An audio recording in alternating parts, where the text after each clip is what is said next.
Vamos começar o nosso culto, amém?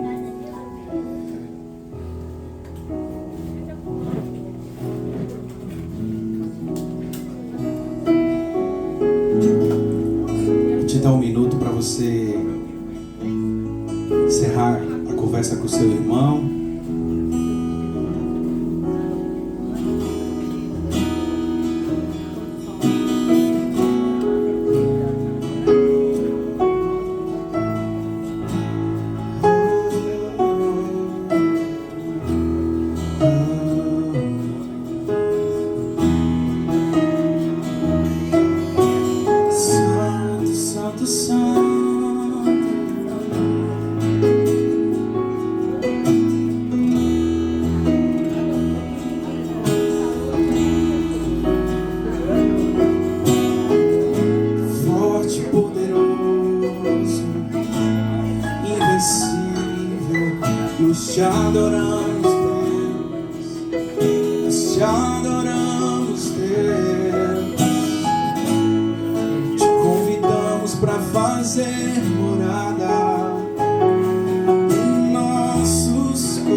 Teus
passar.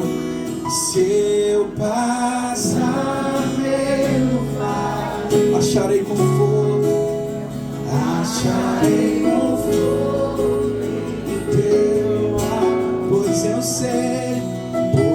sei que és aquele que me guarda em teus braços. Canta, igreja. Em teus braços é o meu. Deposite sua confiança nele. Em teus braços é o meu descanso. Em teus braços é o meu descanso. Em teus braços é o meu descanso. Em teus braços. Em teus braços é o meu descanso. Em teus braços é em teus braços é o meu descanso. Aleluia, Senhor. Aleluia. Ainda que eu ande, está lá em 1 Coríntios. 1 Coríntios 13, estou me lembrando agora que nós temos projetor, né? Então deixa eu avisar, você pode dar um glória a Deus aí, que agora você também pode acompanhar. Às vezes a gente não quer perder esse ritmo gostoso, desse som, desse louvor agradável que nos ajuda, nos conduz em oração ao Pai. E junto com vocês nessa noite eu quero ler esse texto em 1 Coríntios, no capítulo 13, a palavra de Deus nos diz: ainda que eu fale a língua dos homens e dos anjos, se não tiver amor, serei como bronze que soa ou como símbolo que retine. Ainda que eu tenha o dom de profetizar e conheça todos os mistérios e toda a ciência, ainda que eu tenha tamanha fé, a ponto de transportar montes, se não tiver amor, nada serei. Ainda que eu distribua todos os meus bens aos pobres, e ainda que entregue o meu próprio corpo para ser queimado, se eu não tiver amor, nada disso me aproveitará. O amor é paciente, é benigno. O amor não age em ciúmes, não se ufana, não se ensoberbece, não se conduz inconvenientemente, não procura os seus interesses, não exaspera, que maravilhoso, e não se ressente do mal, não se alegra com a injustiça, mas regozija-se com a verdade. Tudo sofre, tudo crê, tudo espera, tudo suporta. O amor jamais acaba, mas havendo profecias, desaparecerão, havendo línguas cessarão, havendo ciência passará, porque em parte conhecemos e em parte profetizamos. Quando, porém, vier o que é perfeito, então o que é em parte será aniquilado. Quando eu era menino, falava como menino, sentia como menino, pensava como menino. Quando cheguei a ser homem, desisti das coisas próprias de menino. Porque agora vemos como espelho obscuramente, então veremos face a face. Agora conheço em parte, então conhecerei como também sou conhecido. Agora, pois, permanecem a fé, a esperança e o amor. Estes três, porém, o amor deste é o maior. Amém? Que o amor possa inundar a nossa vida nessa noite, porque o amor está aqui. Amém? O amor está aqui, a presença de Jesus, ela é real neste lugar. Nós não precisamos ver, nós não precisamos nem mesmo sentir. Nós só precisamos crer que Ele está entre nós. E se Jesus está aqui, eu posso declarar que o amor está aqui. O amor veio nos nos encontrar. O amor veio nos abraçar. O amor veio nos conduzir e ministrar algo especial nas nossas vidas nessa noite. Por isso, feche os seus olhos agora. E se você puder, levante as suas mãos. Abra os seus lábios e adore ao Senhor. Adore ao Senhor com palavras de amor. Adore ao Senhor com palavras de elogio. Declare a Ele um pouco do que Ele representa para você. Fala para Ele o quanto você anseia, o quanto você deseja, o quanto você carece do amor na sua vida, na sua história, nas suas ações, no seu dia a dia. Pai, nós te adoramos, Senhor. Nós te engrandecemos nessa noite. Nós declaramos que Tu és o Senhor dos senhores, que Tu és o Rei dos reis, que Tu és Deus sobre todos, poderoso, soberano, há somente o Senhor. Nós te adoramos, nós te engrandecemos nesta noite, ó amado, das nossas almas, e nós declaramos que Tu és santo, santo, santo, santo, Deus.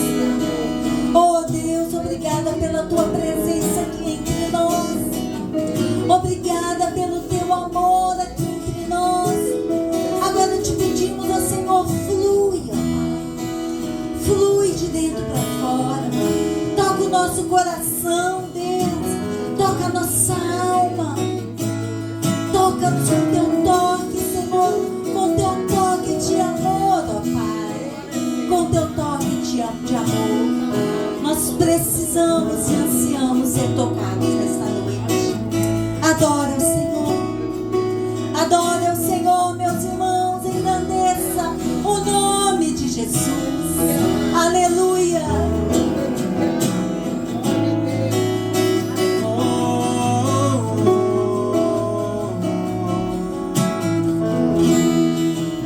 Vamos erguer um aplauso a Ele, meu irmão. Você pode aplaudir.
Sua voz mais alta e canta: pra sempre eu canto, pra sempre eu canto.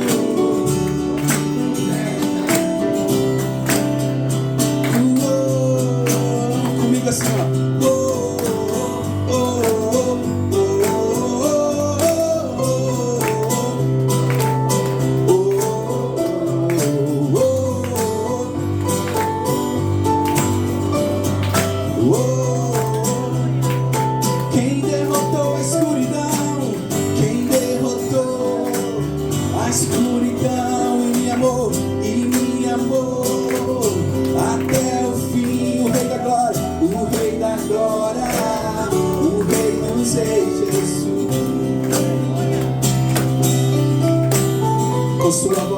Com sua voz, sacode a terra. Em tua presença não há palavras, não há palavras. O Rei da glória, o Rei dos reis, Jesus. Canta, maravilhosa, seu infinito amor. Tomou o meu lugar.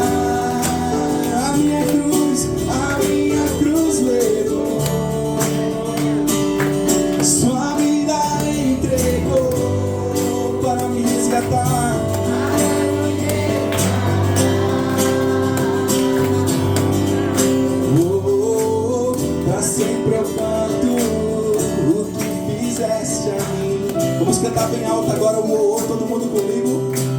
Vamos lá. Uou,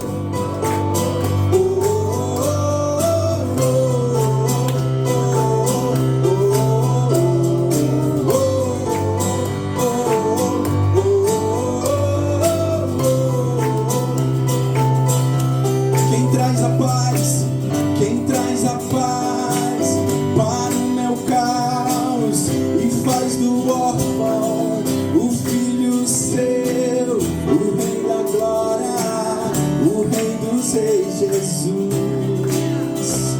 Quem é o Rei? Quem é o Rei sobre as nações? Sua justiça é como o sol, o Rei da glória, o Rei dos reis, Jesus. Vamos adorar Ele cantando maravilhosa graça, seu infinito amor tomou o meu lugar, minha cruz levou, a minha cruz levou, sua vida entregou para me resgatar, para me resgatar. Se isso é verdade, então canta o quanto Ele fez em sua vida. Pra sempre eu canto o que fizeste a mim. Vamos repetir isso. Pra sempre canto, pra sempre eu canto o que fizeste a mim. Vem nas palmas comigo assim, ó. Digno é o Cordeiro de Deus, digno é o Cordeiro que a morte venceu. Digno é o Cordeiro de Deus, digno é o Cordeiro que a morte. Vamos lá, vamos lá. Digno é o Cordeiro de Deus, digno é o Cordeiro que a morte venceu. Digno é o Cordeiro de Deus, digno é o Cordeiro, digno é o Cordeiro de Deus, digno é o Cordeiro que a morte venceu. Digno é o Cordeiro de Deus, digno é o Cordeiro, maravilhosa graça, seu infinito amor tomou o meu lugar, a minha cruz levou, sua vida entregou para me resgatar.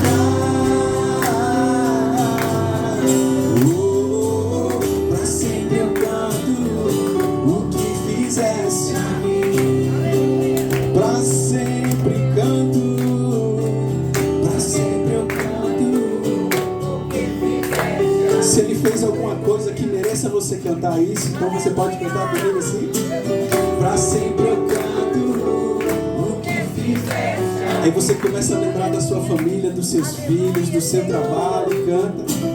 Pra sempre eu canto o que fizeste a mim. E Ele é fiel e vai continuar fazendo. Pra sempre eu canto o que fizeste a mim. Oh, maravilhosa graça.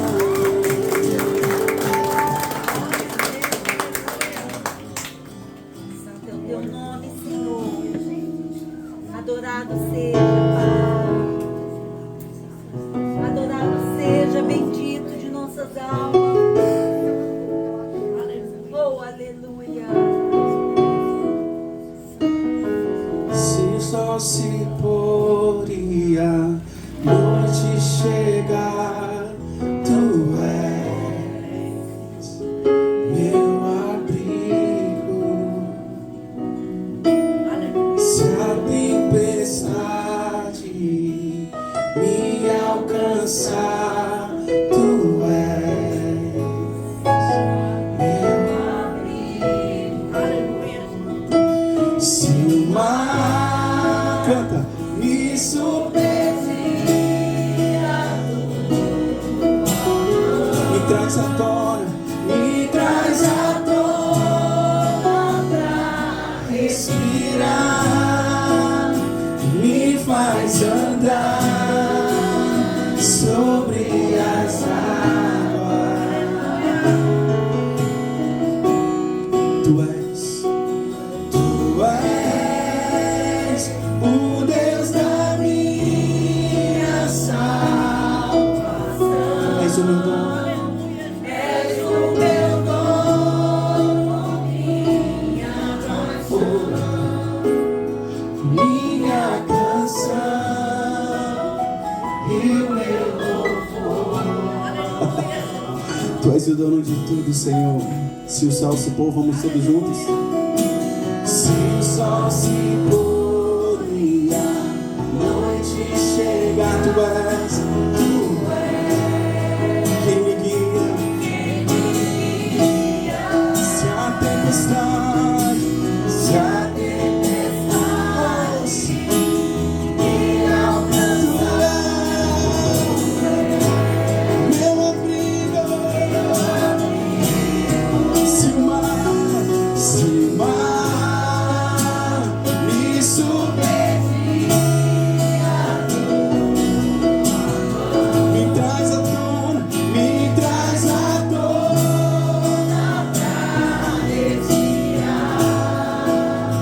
me faz andar sobre as águas.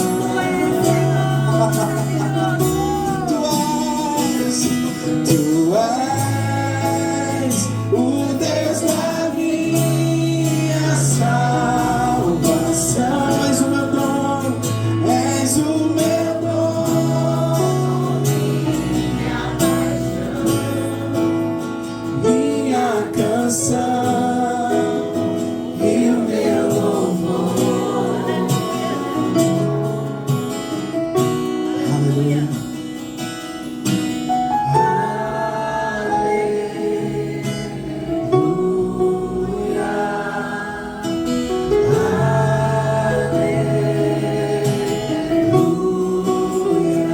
Aleluia,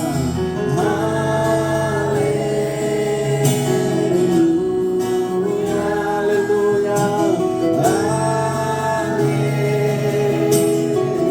Vamos cantar isso mais alto para ele, aleluia.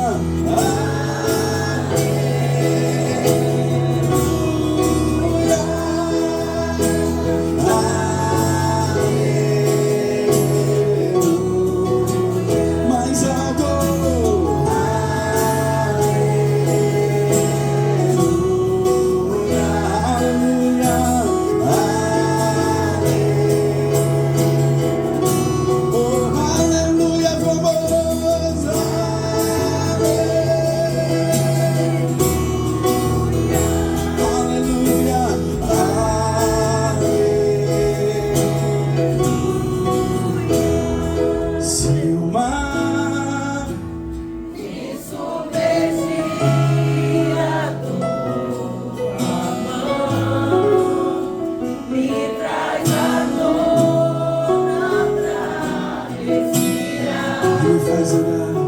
Me faz andar sobre as águas. Tu és o Deus da minha salvação. És o meu dono, minha paixão, minha canção e o meu louvor. Em uma só voz, vamos adorar cantando aleluia.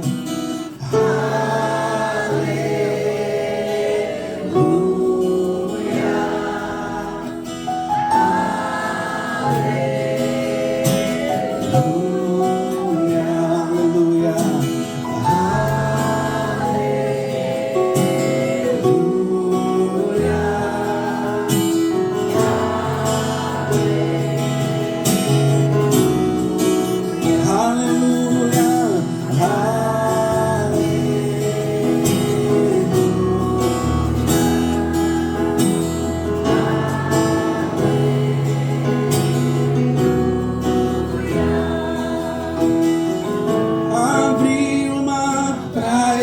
passar por ele. Perfeito amor que me alcançou, me resgatou e agora posso cantar. Eu sou filho de Deus. Vamos todos juntos cantar isso. Abre o mar, abre o mar pra eu passar por ele. Perfeito, perfeito amor que me alcançou, me resgatou e agora posso cantar. Eu sou filho, eu sou filho, eu sou. Eu não sou mais escravo, eu não sou mais escravo do medo.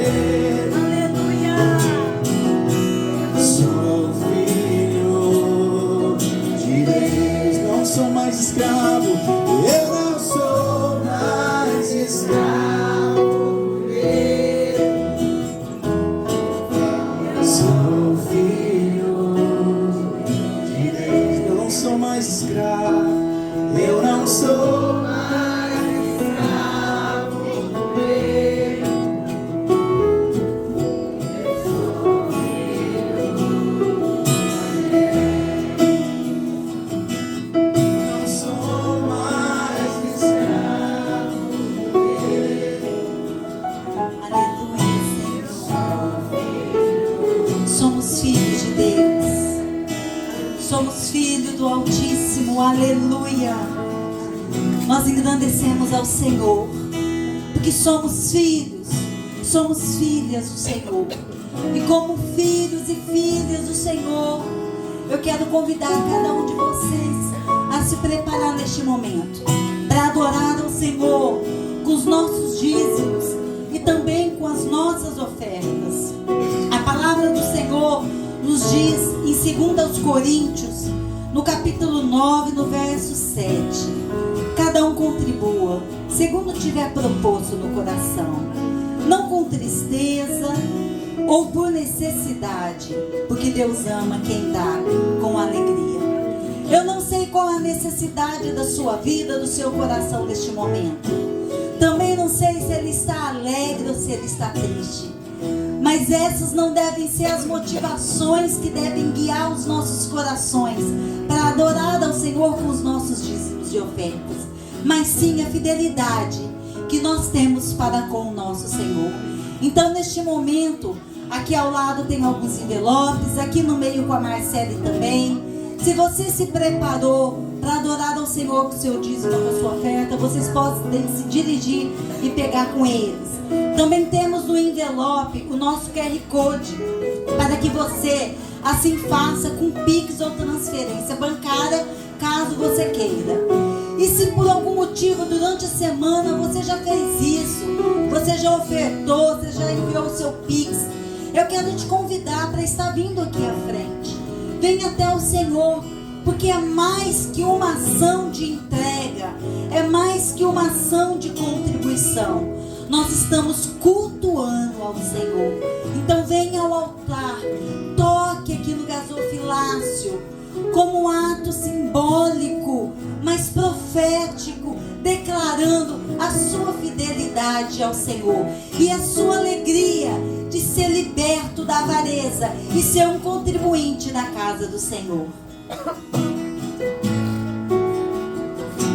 Com a melodia ele me encontrou, me cercou com uma canção que me libertou dos meus inimigos, dos meus medos, me salvou. Não sou mais, eu não sou mais escravo dele. Sou filho de Deus. Eu não sou mais escravo do medo.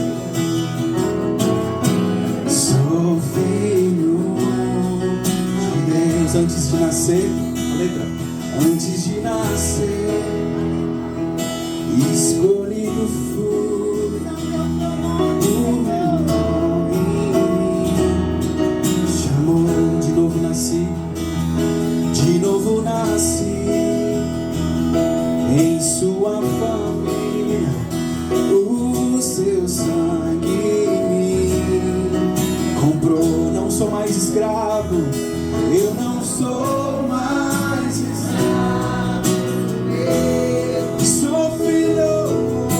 Sou filho de Deus. Vamos lá.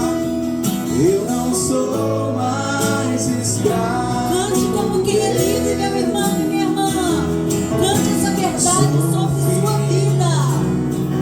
De Deus, abri o mar pra eu passar. Abri o mar pra eu passar por ele. Perfeito, perfeito amor. Me resgatou e agora posso. Me resgatou e agora posso cantar. Eu sou filho de Deus. Abri o mar pra eu passar. Abri o mar pra eu passar por ele. Perfeito amor que me alcançou. Aleluia. Me resgatou e agora posso cantar. Eu sou Filho de Deus. eu sou filho, eu sou Filho de Deus. eu sou filho de Deus, vamos. Eu sou Filho de Deus. eu sou eu sou eu sou Filho de Deus. Aplauda o Senhor. Engrandeça esse Deus maravilhoso, que é mais que um Deus grande, que está distante lá no céu. Ele é muito mais que isso. Ele é seu Pai e te chama de filho nessa noite. Amém? Estenda suas mãos aqui para o altar, para o gasofilácio. Vamos consagrar ao Senhor. Pai, nós consagramos ao Senhor todo o recurso que bondosamente o Senhor tem nos entregue. Senhor, nós abençoamos cada um dos ofertantes, cada um dos dizimistas, ó Pai, e pedimos que a bênção do Senhor alcance cada lar, cada família, cada empreendimento, cada negócio, Deus. Assim nós oramos, em nome de Jesus, amém. Podem assentar. Enquanto isso, eu quero convidar nossas crianças para estarem aqui à frente.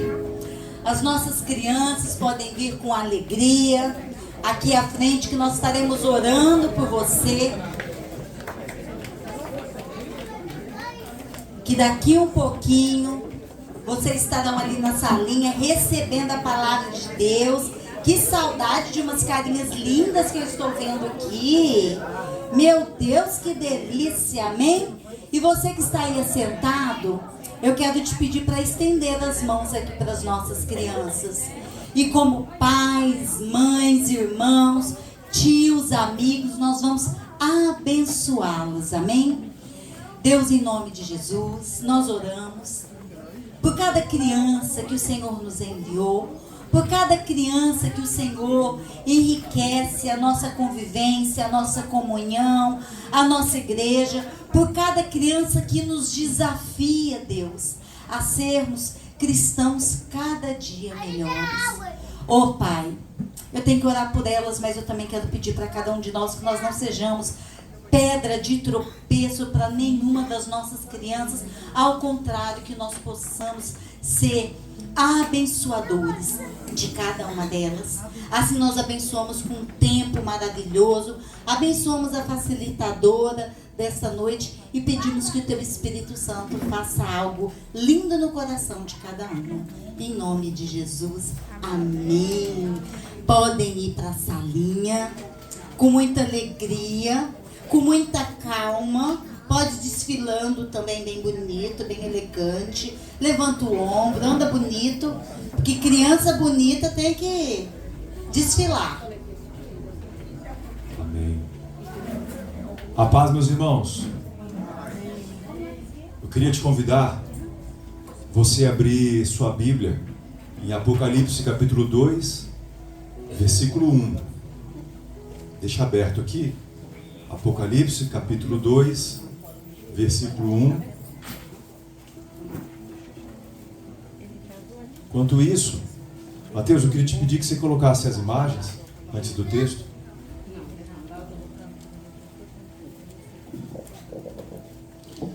Nós vamos estudar hoje, irmãos, a revelação de Jesus à igreja de Éfeso.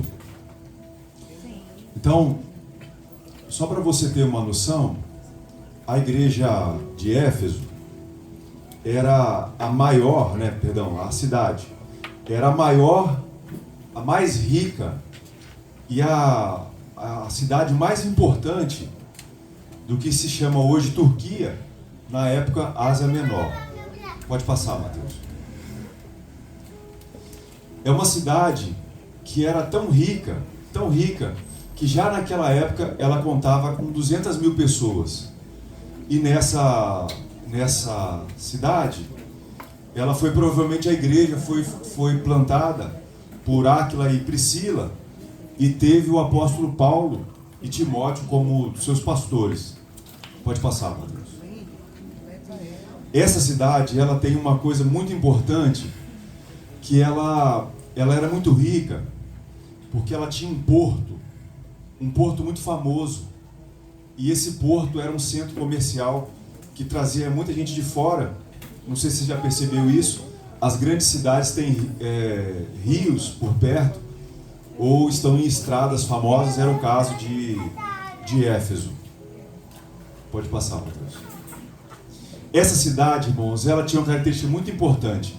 Ela, ao mesmo que ela era uma cidade muito grande e rica, ela tinha ao mesmo tempo um templo para o imperador, que era esse templo que está em ruínas, E ele, ao mesmo tempo que tinha um templo para o imperador, em que se fazia holocaustos de animais em honra à deidade do imperador. Pode passar, Mateus.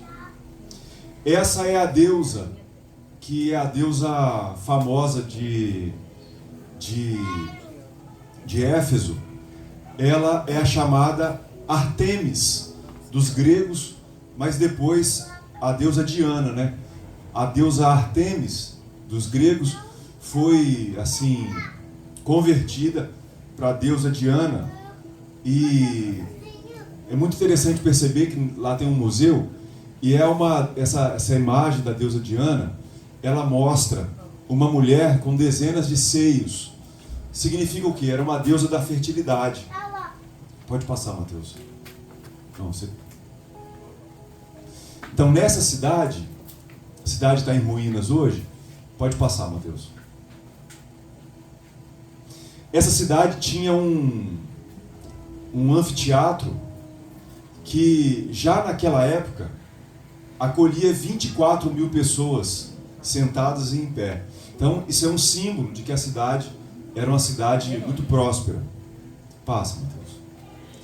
E nessa cidade, que tinha um templo muito grande ao imperador, tinha também um templo que fazia parte das 7 maravilhas do mundo antigo. Pode passar, Mateus. Essa aqui é uma réplica do templo da grande deusa Diana. Pode passar. Tá aí outra imagem dela. Mais uma. E essa era provavelmente a imagem que estava dentro do templo. É uma reconstrução dos artistas. E essa deusa, irmãos, é uma deusa muito interessante, porque no culto da religião romana, ela é uma deusa da fertilidade, Eles acreditavam que, ao adorar a deusa Diana, eles estavam cultuando a deusa do amor. E os historiadores antigos, os comentaristas antigos, diziam que eram centenas nesse templo, aquele templo anterior que a gente mostrou, que é das 7 maravilhas do mundo antigo, as sacerdotisas cultuais que trabalhavam nesse templo, elas tinham a moral, a prática sexual pior do que os cães em seu cio. Ou seja, como era uma cidade que tinha um porto, os marinheiros vinham já sabendo que nessa cidade você ia encontrar um templo, que iam ter sacerdotisas que adoravam a deusa Diana através de sexo. Pode continuar. Essa é outra imagem da deusa Artemis, que é a Diana dos gregos. Ela tinha um arco e flecha, e ela era adorada nesse lugar. Tá. Esse último slide não vai mostrar, mas os historiadores falam, irmãos, que no templo de Diana nós temos no meio dele um jardim, e nesse jardim tem uma árvore plantada, uma árvore frondosa. E essa árvore, esse templo da Diana, ela tem uma característica que qualquer criminoso ou alguém que cometeu algum crime, voluntário ou involuntário, podia chegar nesse lugar, e se chegasse nesse lugar, ele não podia ser preso, não podia ser capturado. Era um lugar de refúgio. Tem mais alguma, Mateus? Não? Então tá bom. Então, tendo dito isso, deixa eu ver se eu já falei todas as características. Éfeso era um lugar de muita superstição. Lá no livro de Atos, a gente sabe que teve um problema muito grande com pessoas que tinham livros mágicos. E esses livros mágicos, quando a pessoa se convertia, ela deixava de usar esses livros mágicos. E quando o cristianismo chegou na cidade de Éfeso, trouxe prejuízo para esses vendedores de livros mágicos. Já disse também do culto ao imperador, que tinha um templo muito grande lá, e animais eram mortos. Quando João foi solto da ilha de Patmos, que ele estava preso, João foi morar nessa cidade, em Éfeso, e lá foi pastor dessa comunidade forte. E o que aconteceu com essa cidade? É muito interessante perceber que essa cidade, ela ficava entre... Obrigado, meu querido. Ficava entre o mar e um rio, chamado Rio Castro. E esse rio, por conta das chuvas da região, ele foi assoreando. Pensa ali, quando o rio Buranhém vai chegando no mar, e quando a maré está muito baixa, você vê os bancos de areia quando na travessia da balsa. Só que lá em Éfeso, o que aconteceu? Como o rio foi assoreando a entrada para o mar, o porto foi ficando assoreado, foi ficando cheio de areia. E aí o porto foi tendo que mudar de lugar, a cidade também teve que mudar de lugar várias vezes, e por fim, como o porto foi desativado, a cidade de Éfeso, ela deixou de existir. E hoje é só um lugar de turismo, né? Um lugar de museus e de visitação. Tendo visto isso, você que está com sua Bíblia aberta aí, Apocalipse capítulo 2, versículo 1. Jesus disse que ele ia trazer revelações, ele ia trazer novidades. Apocalipse, calipso significa escondido, apo, o contrário.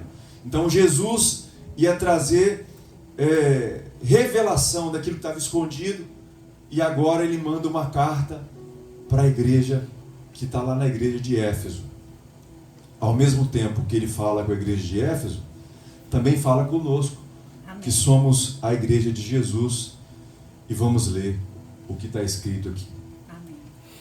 Apocalipse capítulo 2, versículo 1 diz assim: Ao anjo da igreja em Éfeso escreve: Estas coisas diz aquele que conserva na mão direita as 7 estrelas, e que anda no meio dos 7 candeeiros de ouro. Então, já que a gente leu essa primeira parte, vamos ler o versículo 28, que está no capítulo 1, um versículo antes, do capítulo 1, versículo 28, diz assim, ó: quanto ao mistério das 7 estrelas que viste na minha mão direita, e aos 7 candeeiros de ouro,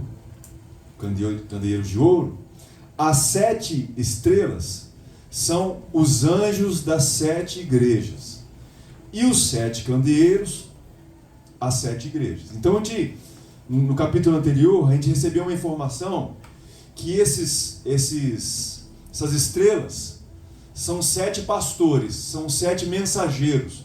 A palavra anjo aqui é angelos, que significa aquele que vai trazer uma mensagem. Então, Jesus já está dizendo que na mão dele tem 7 pastores, 7 anjos, 7 mensageiros, e ele está andando ao redor de 7 igrejas de ouro, candeeiros de ouro. Versículo 2: conheço as tuas obras, tanto o teu labor como a tua perseverança, e que não podes suportar homens maus, e que puseste à prova os que a si mesmos se declaravam apóstolos e não são, e os achaste mentirosos.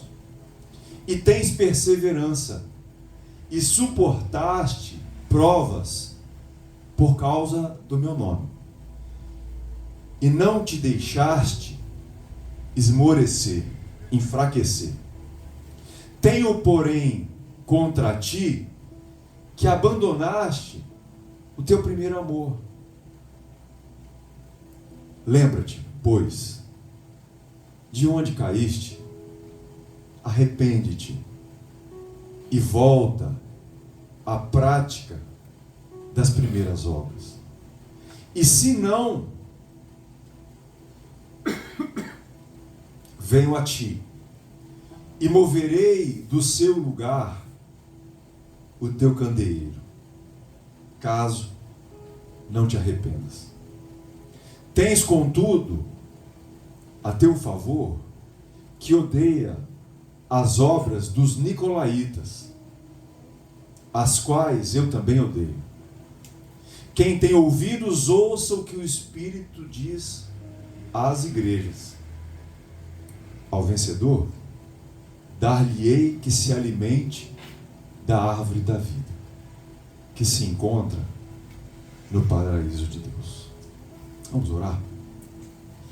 Pai, em nome de Jesus, nós estamos na Tua presença, e na Tua presença, Senhor, nós pedimos que isso que deve ter queimado no coração dos efésios, quando leram ou quando liam essa carta, esses elogios, essas repreensões, esse pedido e essa ordem de arrependimento, que isso possa tocar nos nossos corações. Ó Senhor, em nome do Senhor Jesus, amolece os nossos corações. Que o nosso coração não seja de pedra, mas ele seja uma terra que, depois de arada, ela fica airada, para quando a semente do Evangelho for lançada, a gente possa, que a boa notícia possa crescer em nós. Oh Espírito Santo, nós precisamos tanto do Teu mover, nós precisamos tanto, mais do que pulos, mais do que arrepios, nós precisamos tanto ter o nosso coração contrito, o nosso coração quebrantado. Nós também somos uma pequena igreja, um candeeiro de ouro, que não quer ser movido.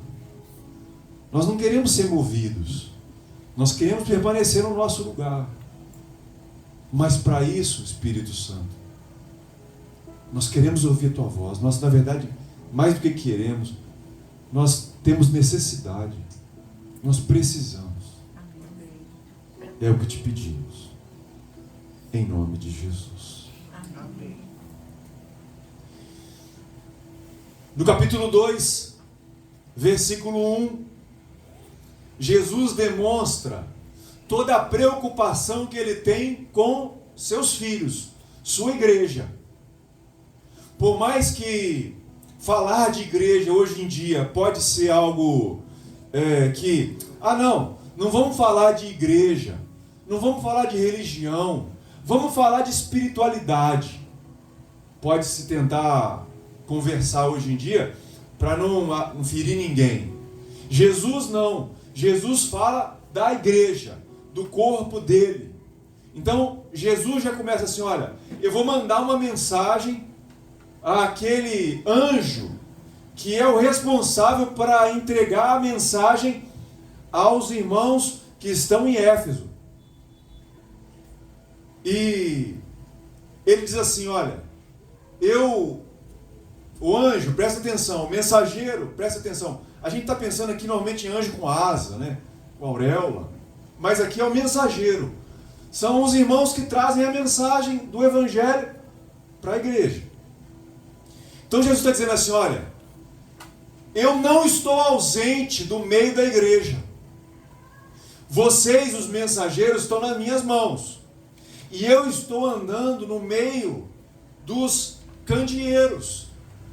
Então nós já começamos a entender que Jesus, ele é aquele que passeia no meio dos candeeiros. Ou seja, ele passeia no meio da igreja.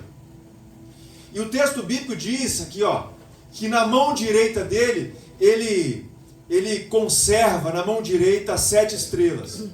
E a palavra que está aqui para conserva é uma palavra no português muito fraca. É uma palavra no português muito tênue. A palavra aqui é kratei, que significa segura como um forte. Não deixa cair da mão. Então o Jesus que está passeando entre as igrejas segura aqueles que trazem a mensagem de forma forte. Ele segura com força para não deixar cair. No versículo 2 ele começa a nos informar que ele conhece as obras. Então muitas vezes as pessoas cometem o ledo engano, os líderes principalmente, de achar que podem fazer o que bem entendem na igreja. E não podem. As pessoas que estão na liderança, as pessoas que participam de ministérios na igreja, elas acham que elas podem fazer o que bem entendem. E é uma mentira. Porque a Bíblia está dizendo, Jesus está dizendo, eu conheço o que vocês fazem. Eu estou ciente do que vocês andam fazendo. As obras. E quando Jesus diz, conheço as tuas obras, ele está dizendo que além de saber o que se faz, obviamente, se sabe o que não faz. E ele diz assim, olha, eu conheço o que vocês fazem. Eu conheço o trabalho. A palavra diz labor. Eu conheço o trabalho, e aqui trabalho é uma coisa muito importante. Jesus está dizendo que conhece o que eles fazem e que eles têm um labor, têm um trabalho. Que é, aqui no grego, a palavra não é só um trabalhinho, mas é kopos, o kopos, que significa aquilo que te deixa exausto. Eles eram trabalhadores. Então ele conhece a obra, Jesus conhece o trabalho árduo, a perseverança, e diz Jesus que a igreja ela não tolera, ela tem uma vacina contra homens maus, e que colocou à prova esses homens maus, e nessa prova, esses homens maus diziam que eram emissários da mensagem. Apóstolo significa aquele que foi comissionado para trazer a mensagem e plantar igrejas. E que eles eram tão vacinados contra esses homens maus. Olha que interessante. Existem pessoas más no meio da igreja. Às vezes, a gente tem como posso dizer, uma ideia errada de que na igreja você só vai ter cordeirinhos, ovelhinhas. Mas lembra que Jesus disse que no meio do trigo também tem joio. No meio das ovelhas vão aparecer lobos ferozes. E o que Jesus está dizendo aqui para essa igreja é que eles eram trabalhadores, eles eram perseverantes, eles não podem suportar homens maus, e colocaram esses homens maus à prova. Mas como é que você sabe que alguém é bom ou que é mau? Depois da prova. Você prova a pessoa e descobre que ela tem más intenções, né? Essas pessoas se declaravam apóstolos e acharam entre eles pessoas mentirosas. E você sabe que Jesus tem raiva de mentira. E o texto é tão forte que a gente descobre que essa igreja era uma igreja fiel à doutrina. Ela é fiel aos ensinos bíblicos. Porque esses homens, esses falsos pregadores, esses falsos mensageiros, eles eram mentirosos. Então nessa luta, nesse trabalho desse povo, eles eram fiéis à doutrina. Eles eram uma igreja que não se apegava às heresias. A palavra heresia, Heireses, significa salientar um ponto da doutrina em detrimento do resto. Ou seja, a heresia até tem uma coisa certa, mas ela peca porque ela salienta tanto um ponto e esquece do resto. Então são enganos teológicos, enganos bíblicos. Então, como eles acharam esses homens mentirosos e eram falsos, a gente sabe que essa igreja é uma igreja que estuda, que lê a Bíblia, que põe ela não é uma igreja boba, que cai em qualquer vento de doutrina. Versículo 3, Jesus diz assim, vocês são perseverantes, é a segunda vez, né? Vocês são perseverantes. Vocês estão suportando provas por causa do meu nome. Lembra que é uma cidade que tem um templo gigantesco de Diana. E é um templo famoso, as pessoas vinham de fora para cultuar a deusa Diana. Isso ainda tem sexo grátis. Isso ainda tem promessa de prosperidade. Porque a deusa da fertilidade é a deusa que vai prometer que a pessoa vai enriquecer. Então é como se fosse a Tice, que tem um pequeno negócio. Aí ela vai lá no templo da Diana para ofertar e se devotar à deusa para a vida dela dar certo. Então você tem uma cidade que tem um templo gigantesco, lindo, bonito, cheio de dinheiro. E tem um outro templo, que é um templo que cultua a divindade do imperador. E ser cristão nesse lugar é muito difícil. Porque você tem uma pressão muito grande dos crentes que deixaram essas religiões pagãs para ser cristãos e são perseguidos. E tens perseverança, e suportastes provas por causa do meu nome, e não te deixaste esmorecer. Ou seja, é um povo firme, duro na queda, porque ser cristão em Éfeso não era fácil. Tem o templo da Diana e tem o templo do César. Versículo 4. Tenho, porém, contra ti, que apesar de vocês serem bons de doutrina, vocês não ficarem ouvindo qualquer papagaiada, qualquer vento de doutrina, e que vocês são trabalhadores e perseverantes, vocês abandonaram. Tenho, porém, contra ti, que vocês abandonaste o teu primeiro amor. Então repara que Jesus faz um elogio. Essa carta foi escrita por volta do ano 80. Então o cristianismo já vinha quase meio século. Mais de meio século. E já era a segunda, terceira geração de cristãos. E todos nós que somos cristãos de longa data, Sabemos que a vida cristã tem altos e baixos. Altos e baixos. O problema é que essa igreja, que era boa em algumas coisas, boa na doutrina, boa no trabalho, boa na perseverança, em algum momento aconteceu alguma coisa que aquilo que difere, que faz a distinção dos cristãos para qualquer outra religião, deixou de existir. Repare que você tem islâmicos fiéis à doutrina. Repare que você tem budistas fiéis à doutrina. Repara que você tem todo tipo de religião que é firme também, que não... Só que os cristãos aqui em Éfeso, em algum momento da história, eles pararam de amar uns aos outros. Eles pararam de amar uns aos outros. Aí você fala assim, pastor, é uma igreja então que não tem um coraçãozinho? É uma igreja que não tem E aí nós precisamos voltar para o significado de amor. Porque amor não tem nada a ver com coração. Amor não tem nada a ver com sentimento. Porque Deus amou o mundo de tal maneira. Você acha que Deus estava lá apaixonado no mundo? E aí vou dar... Não. Não, irmãos.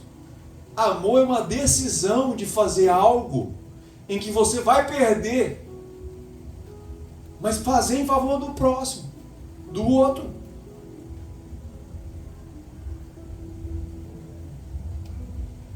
O fato de eu ser pastor aqui é um ato de amor.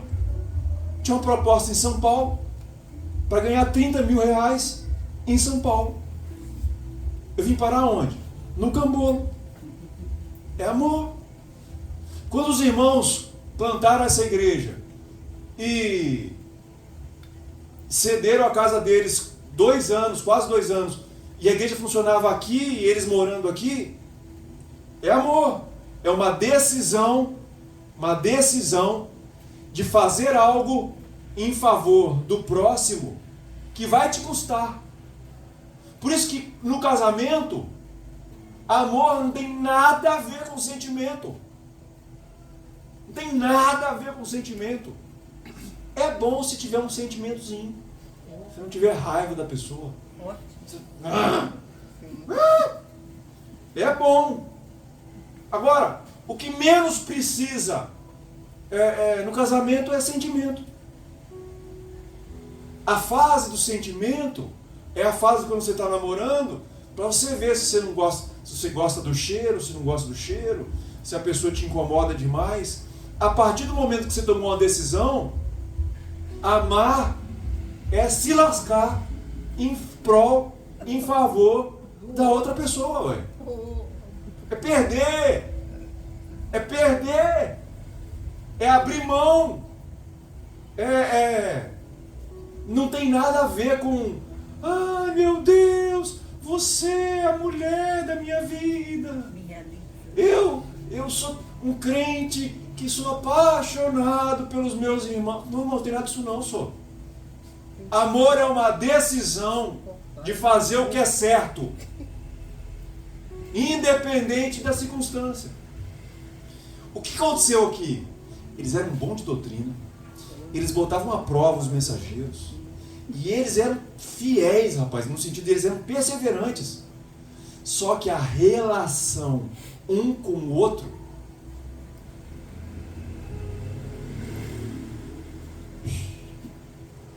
eles decidiram parar de se gastar em favor dos irmãos. A gente não sabe aqui, o texto é amplo. Lembra que João é o discípulo do amor. Então João fala assim, vocês perderam o primeiro amor.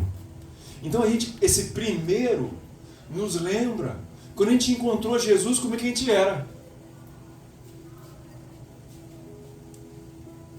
Amava a Deus de forma magnífica. amava os irmãos de forma magnífica. Mas essa igreja perdeu o primeiro amor. Ela perdeu a decisão de fazer o que era certo. Olha que interessante, e o casamento é uma boa ilustração. Você pode ser fiel ao seu marido sem amá-lo. Você pode respeitar sua esposa sem amá-la, sendo extremamente egoísta. Você pode ser um cristão que não vai no terreiro de macumba, que não se ajoelha diante de uma imagem, mas também não tem mais sentimento, perdão, não é, errei a palavra, desiste, corta, não tem mais decisão nenhuma de se aproximar dos seus irmãos e de se aproximar de Deus. É um crente que perdeu o primeiro amor. O amor é o que marca o discípulo de Jesus. Por exemplo, eu amo a Bíblia. Eu amo. E quem for lá em casa eu mostro. Eu tenho muitas Bíblias, muitos comentários. Mas eu fui no congresso esse mês, eu tive que trazer uma nova para mim. Olha que coisa linda, minha Bíblia nova. Eu tenho um apego. Eu tenho tanto apego que eu gasto meu dinheiro gastando com isso. É ato prático. Eu fui lá no congresso com os irmãos, fiquei sentado lá, eles explicando os negócios. Muita coisa eu já sabia, mas aprendi tanta coisa. Então nós temos que lembrar do apóstolo Paulo, texto que foi lido no início do culto. Ainda que eu fale as línguas dos homens e dos anjos, se não tiver amor, serei como bronze que soa e como símbolo que retine, ou seja, só faz barulho. Ainda que eu tenha o dom de profetizar, eu conheça o mistério, o presente, o passado, o futuro dos irmãos, dom de profetizar. Conheço os mistérios e toda a ciência. Mesmo que eu tenha uma fé gigantesca, eu tenho fé a ponto de transportar montes. Se eu não tiver amor, eu posso ter o dom de fé, de profecia, de correr atrás do irmão do reteté. Se eu não tiver amor, Paulo fala que eu nada serei. Você tem noção do que é nada serei? O amor, ele é tipo uma prova de eliminação. Não tem, se você não passar nessa prova, você pode ter um monte de coisa que não adianta. E ainda que eu distribua todos os meus bens, eu sou um cara tão não ganancioso, entre os pobres, e ainda entregue meu próprio corpo a ser queimado a um Marte.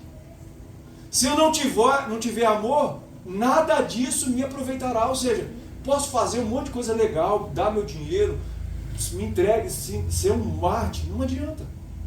O amor é paciente. Por que o amor é paciente, irmãos? Porque você dá sem esperar receber. Então você tem paciência. É benigno. O amor não arde em ciúmes. Não se ufana. Ou seja, não fica falando bem de si mesmo. Não se ensoberbece. Não se conduz inconvenientemente. Não procura seus interesses. Não se exaspera. Não se ressente do mal. Quando a parte amada, que você faz coisa por ele, por ela, te lasca. Não se ressente do mal. Não se alegra com a injustiça, mas regozija-se com a verdade. Tudo sofre, tudo crê, tudo espera, tudo suporta. O amor jamais acaba. Mas havendo profecias, vão acabar. Havendo línguas, vão acabar. Havendo ciência, vai passar. Porque em parte conhecemos e em parte profetizamos. Quando, porém, vier o que é perfeito, quando Jesus voltar, então o que é em parte será aniquilado. Quando eu era menino, eu ficava falando de coisa de menino. Eu sentia como menino. Eu pensava como menino. Quando eu cheguei a ser homem, eu desisti das coisas próprias de menino. Porque agora vemos como num espelho, de forma obscura. Então veremos face a face. Agora conheço em parte. Então, conhecerei como também sou conhecido. Agora, pois, permanece a fé, a esperança e o amor. Destes três, o maior destes é o amor.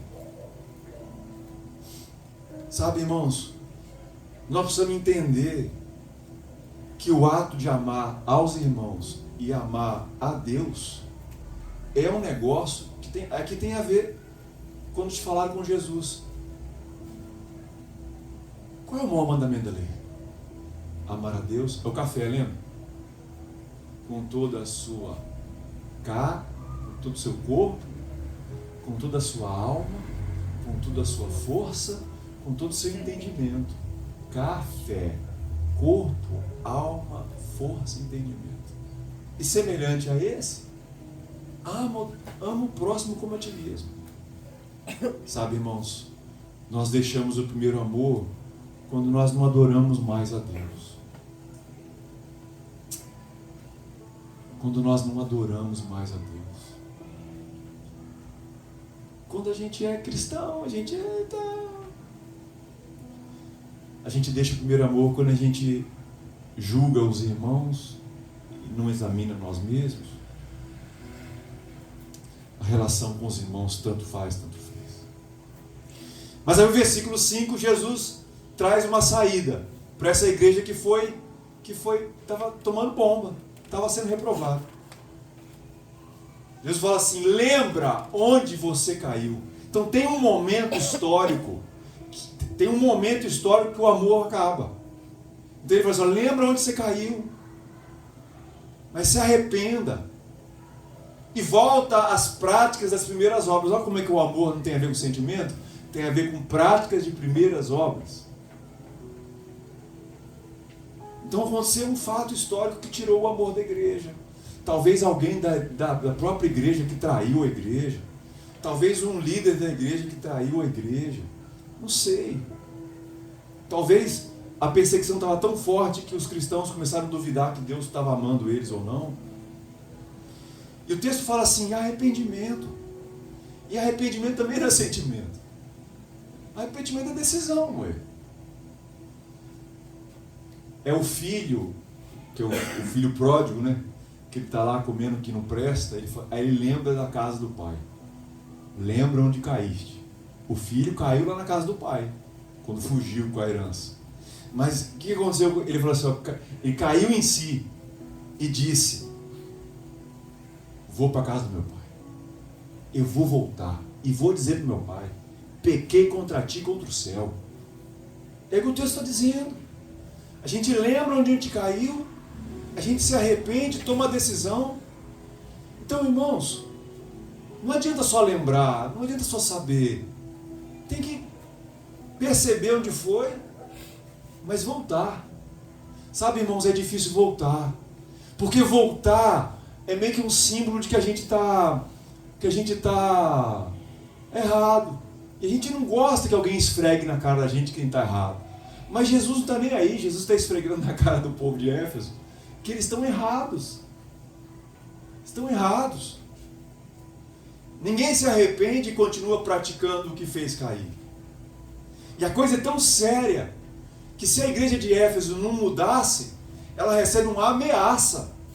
É ameaçada.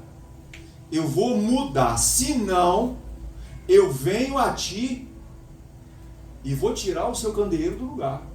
Tanto é, irmãos, que é interessante que Jesus usa elementos da cultura local para eles entenderem o que ia acontecer. Da mesma forma que a cidade foi mudada de lugar várias vezes por conta do assoreamento do rio, o rio ficou muito arenoso. Jesus fala assim: olha, se vocês não mudarem, se não voltar o amor, eu vou vir, e da mesma forma que a cidade foi mudada de lugar várias vezes, eu também vou mudar vocês de lugar.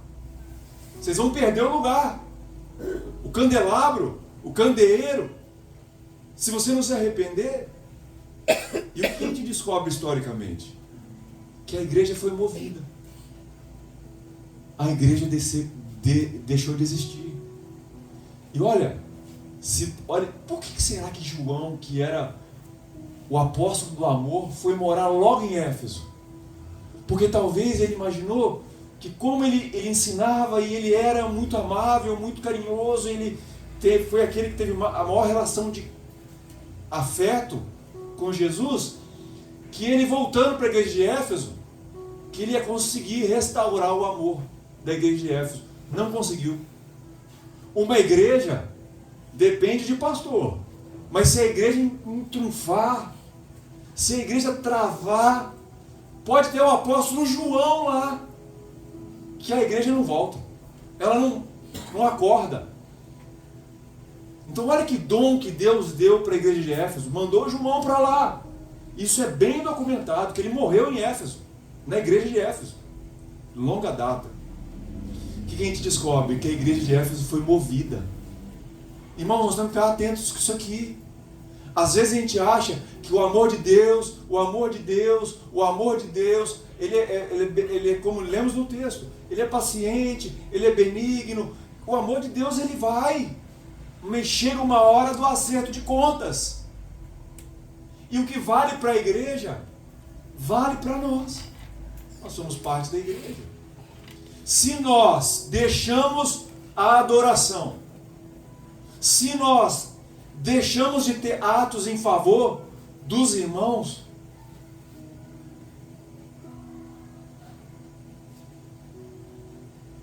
eu me lembro, irmãos, do amor que nós tínhamos com a Casa do Oleiro. Um monte de gente lá, tudo lascado, um povo feio, fedorento, um povo, meu Deus do céu, quantas vezes tive que trocar de roupa, para depois mexer com aquele povo lá, rapaz. E eu me lembro que a gente queria tanto bem naqueles homens, a gente queria tão bem deles, a gente queria ver eles restaurados.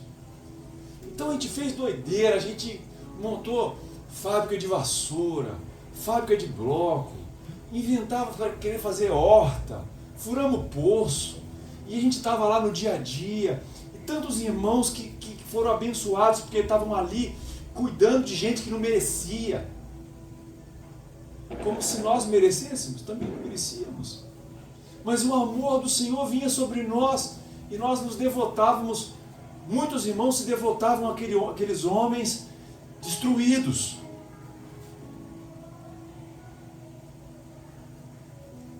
Sabe, irmãos, não ter amor vai nos fazer continuar vivendo. Nós vamos estar na igreja, mas pesa sobre nós a espada. E Jesus falando claramente: se não, venho a ti e moverei do seu lugar o teu candeeiro, caso não te arrependas. Só que aí Jesus deixa bem claro, e no versículo 7 ele fala assim: tens contudo vocês não gostam dos nicolaítas, vocês odeiam as obras dos nicolaítas. Quem que são esses nicolaítas? É um grupo herético que eles inventam uma nova forma de cristianismo. Eles querem o melhor da igreja, a salvação, a graça, a purificação, a redenção, mas eles também querem o melhor do mundo. Ou seja, eles ensinavam que você podia comer carne sacrificada aos animais, aos deuses, não tinha problema, podia ir lá nos templos participar daquelas orgias sexuais, não tinha problema. Também podia sexo sem casamento, não tinha problema. Ou seja, eles eram um cristianismo liberal, que não tinha proibições. O melhor da igreja, o melhor do mundo. Vocês têm um ponto a favor de vocês: vocês odeiam o mal, vocês querem fazer o que é certo. Mentalmente, racionalmente, vocês estão bem, mas do ponto de vista das decisões em favor do próximo e da adoração, vocês estão mal. E Jesus termina: quem tem ouvidos ouça o que o Espírito diz às igrejas. Olha que coisa interessante, não é a igreja de Éfeso, é as igrejas. Então a craseada aqui, a preposição. Ao vencedor dar-lhe-ei que se alimente da árvore da vida. Você lembra que no meio do templo de Diana tinha uma árvore. Então os efésios, que não eram judeus, não estavam muito acostumados com essa ideia de árvore da vida lá de Gênesis. Mas eles sabiam que lá no meio do templo de Diana tinha uma árvore. E que todo mundo que tinha cometido um crime, querendo ou não querendo, culposo ou doloso, a pessoa podia chegar lá que ela não era presa, porque era um lugar de proteção. Então Jesus fala assim, ó, ao vencedor, quem vencer essa prova aqui da luta, de não deixar o primeiro amor morrer, eu vou dar uma chance para vocês. Vocês não vão ser só, não vão ser presos quando fizerem uma coisa errada. Vocês vão comer da árvore da vida. Mas a árvore da vida é a que está lá no centro do jardim do Éden. E ele diz assim, ó, ao vencedor, você vai se alimentar da árvore da vida, e você sabe. Tinha duas árvores, conhecimento do bem e do mal é a árvore da vida. Os tontos lá não comeram da árvore da vida, e comeram da árvore errada, morreram. Comer da árvore da vida significa que eles vão ter vida eterna. Essa árvore da vida era só uma árvore lá no Éden, mas agora é a cruz de Cristo, que nos aponta para a obra redentiva de Jesus, que morreu por nós e ressuscitou. E a gente se alimenta dessa comida e vive para sempre, e vive eternamente. Agora olha o que o texto diz, ao vencedor. Só tem vitória se tiver guerra. Só tem vitória se tiver dificuldade. Eu gosto muito das séries de guerra, porque elas mostram os pontos altos e os pontos baixos.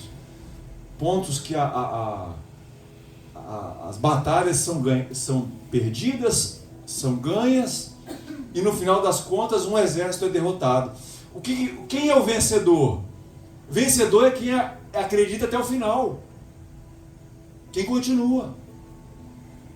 Então o texto diz, Jesus fala assim, ó, quem vencer essa coisa normal que é deixar o primeiro amor de lado, eu vou deixar que você se alimente e viva eternamente. E ao contrário, não vai ser no templo de Diana, vai ser no paraíso de Deus. Amém. Eu quero concluir, irmãos, essa revelação tão linda de Jesus com 4 pontos. O primeiro é que tudo que está em Apocalipse aqui não era senso comum, ou seja, eles não sabiam. Então Jesus manda a carta para Éfeso porque eles não sabiam. E eles precisavam que o Calipso, ou seja, o escondido, fosse revelado. Por isso, revelação de Cristo Jesus. Então a primeira revelação que eu percebo nessa carta aos Efésios é que o ato de pregar, o ato de uma igreja edificada na palavra, por isso que o texto fala que ele crateia, ele segura com mão apertada as sete estrelas.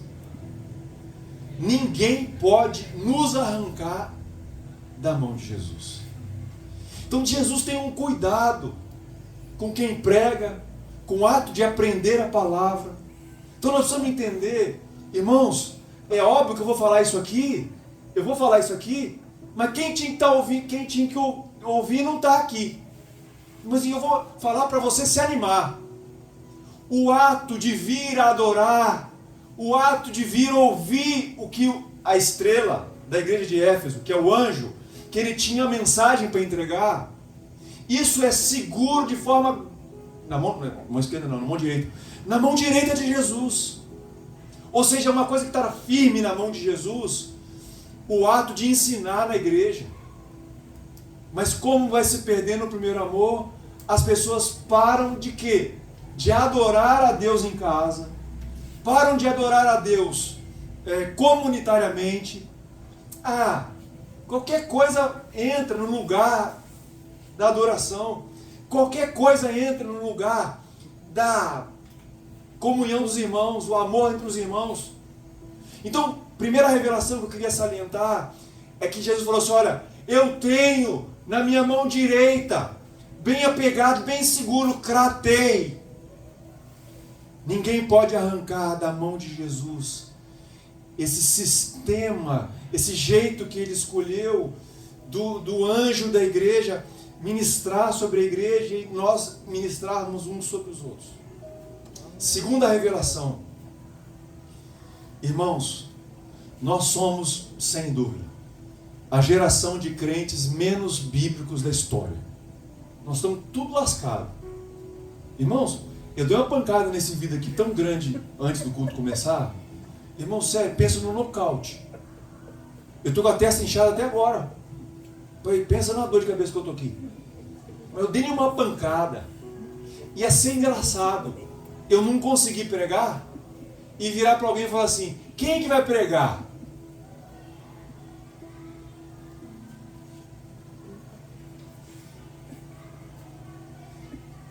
Todos nós devíamos ter pelo menos a mensagem do Evangelho para compartilhar.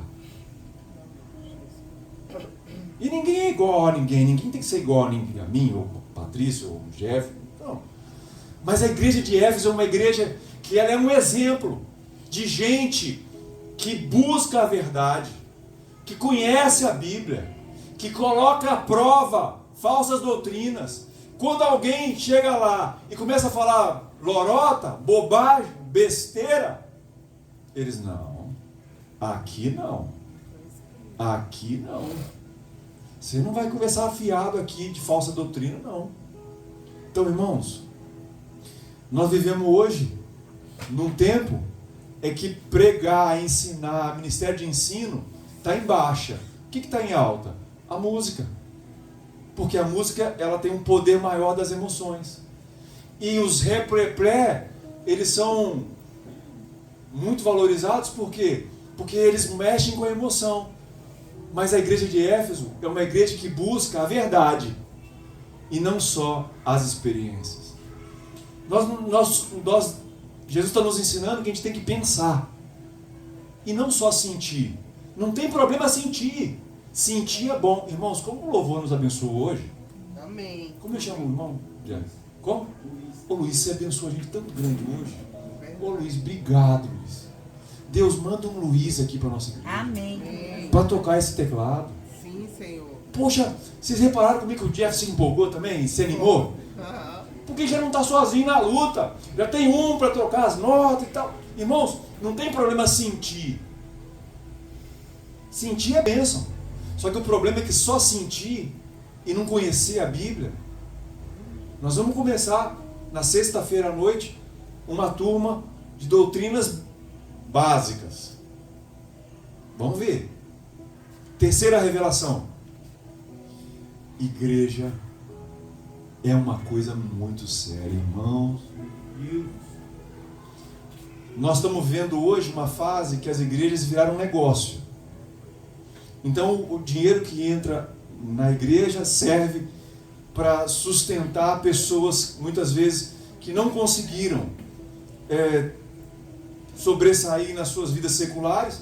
E aí o dinheiro que entra não é usado em favor dos pobres, dos simples, das obras sociais da igreja, e virou uma máfia.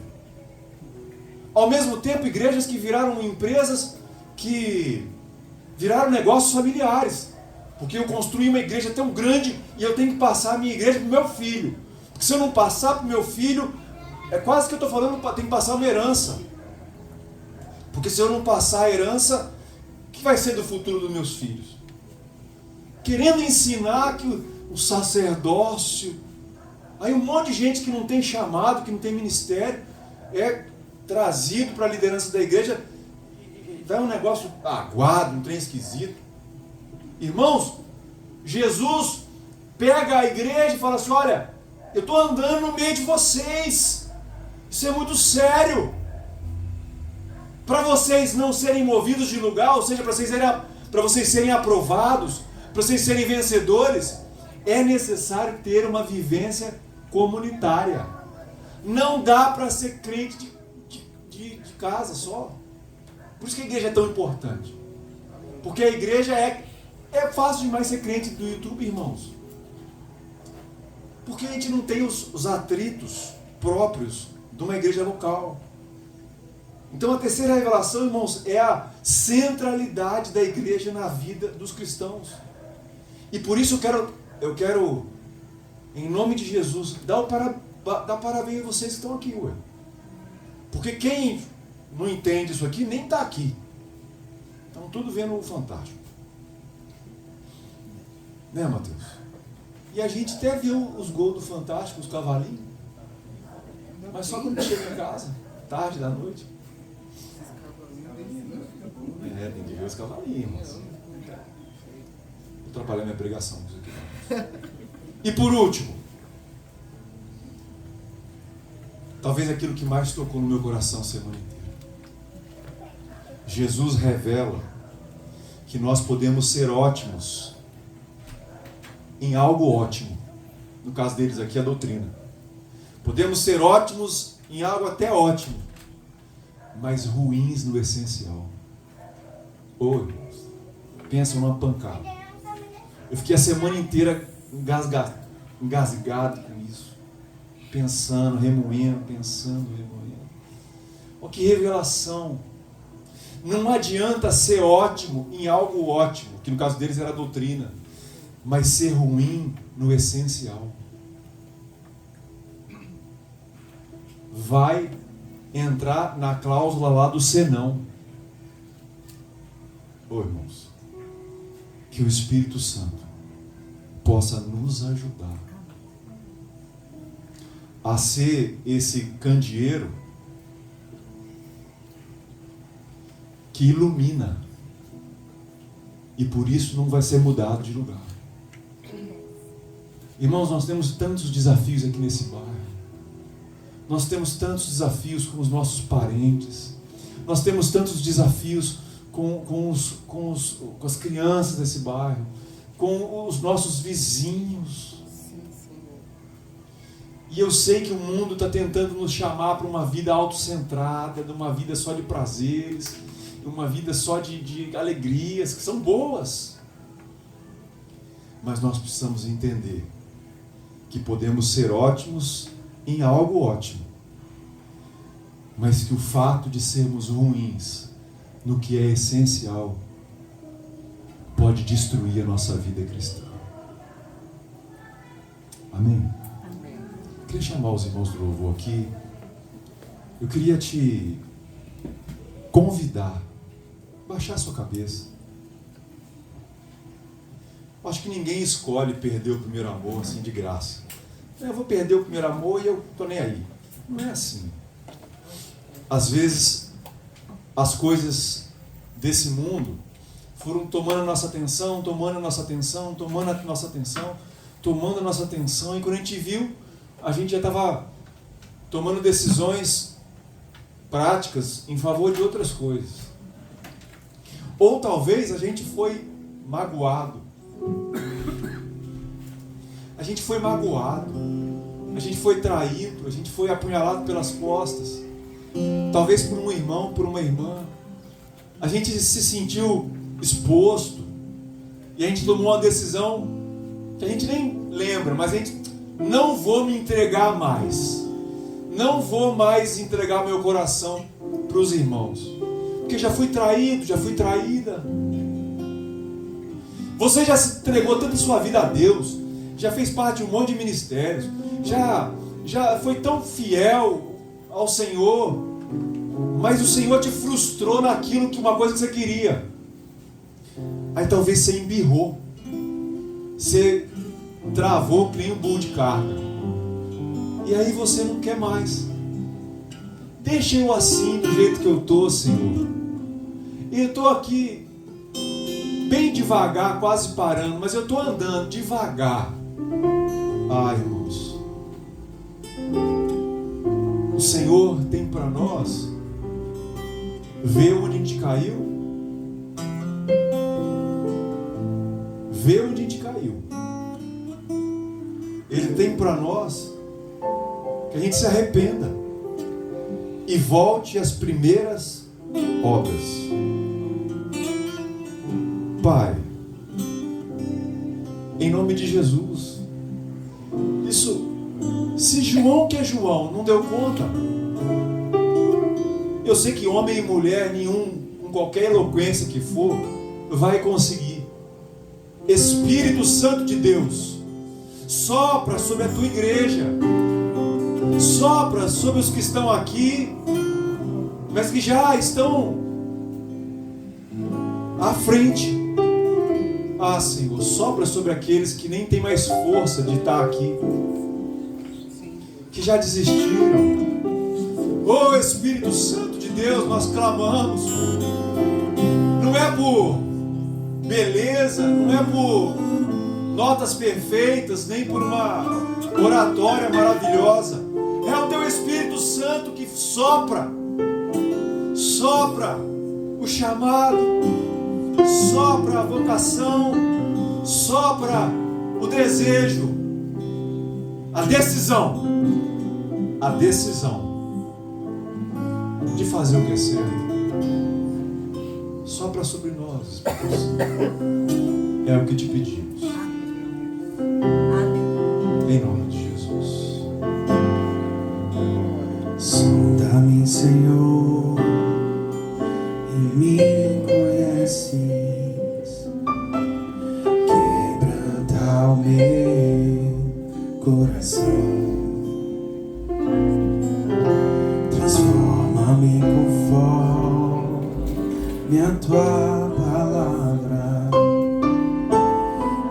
Enche-me até que se ache só a ti. Então usa-me, Senhor,